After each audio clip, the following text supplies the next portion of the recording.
കേശുട്ടിക്ക് ഇപ്പോൾ 6 മന്ത്സൊക്കെ കഴിഞ്ഞു. അപ്പോൾ നമുക്ക് കുറുക്കൊക്കെ സ്റ്റാർട്ട് ചെയ്യാം. അപ്പോൾ ഞാൻ ഇന്നൊരു കുറുക്കുണ്ടാക്കാമെന്ന് കരുതി, കുറുക്കുണ്ടാക്കിയ ഒരു വീഡിയോ എടുക്കാമെന്ന് കരുതി.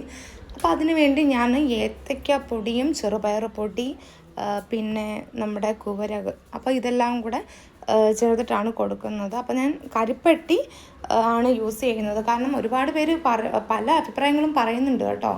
പക്ഷേ എങ്കിലും ഡോക്ടർ അഡ്വൈസ് ചെയ്തത് കരിപ്പെട്ടി കൊടുക്കാനാണ്. അപ്പോൾ അതിലേക്ക് തിളപ്പിച്ച വെള്ളം മാത്രമേ നമുക്ക് ഒഴിച്ചു കൊടുക്കാവൂ.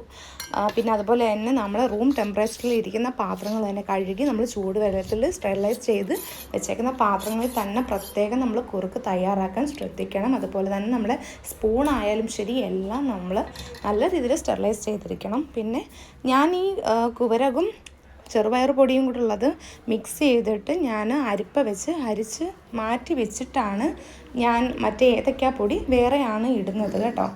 അപ്പോൾ ഏത്തയ്ക്കാപ്പൊടി ഞാനൊരു